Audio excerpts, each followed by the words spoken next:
क्या हुआ? थक गई तुम? हाँ मेम साहब, मुझसे नहीं हो रहे अभी काम। अच्छा, तुम इतने से काम में थक गई? और तुम्हारी माँ को देखो, पूरे दिन वो यही काम करती है। वो तो नहीं थकती ये सब काम करके? कभी सोचा है तुमने तुम्हारी माँ के बारे में? वो एक घर में नहीं, कितने घरों में ये सब काम करती है। ना तो तुमने छत पे झाड़ू लगाई, ना ही तुमने खाना बनाया, ना ही तुमने कपड़े धोए। और तुम 1 मिनट के अंदर इतने सारे पैसे उड़ा देती हो। अरे तुम्हारी माँ की पूरे महीने की सैलरी होती है और तुम चुटकियों में उन पैसों को उड़ा देती हो। कुछ तो शर्म करो तुम।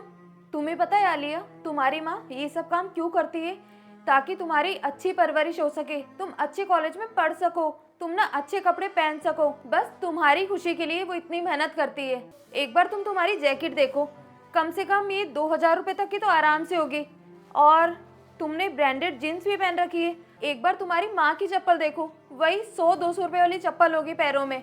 और तुम्हारी माँ की साड़ी देखो, वही 200-250 वाली साड़ी पहन रखी होगी तुम्हारी माँ ने। स्वेटर भी वही पहन रखा होगा, सस्ती रेट वाला।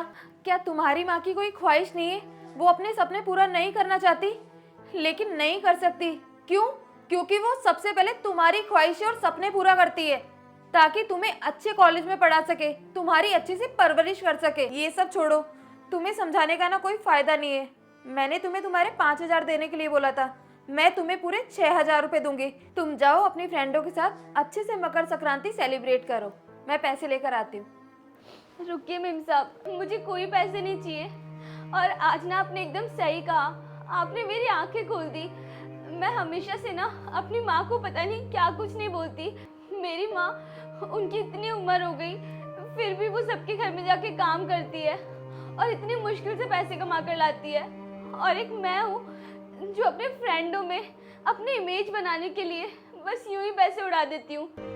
प्लीज़ मेम साहब, मुझे माफ़ कर दो। जाओ और उनसे अभी माफ़ी मांग लो। हाँ मेम साहब। अरे बेटा, तुझे दे दिया मेम साहब ने पैसे? मुझे कोई पैसे नहीं चाहिए और आप प्लीज़ मुझे माफ़ कर दो।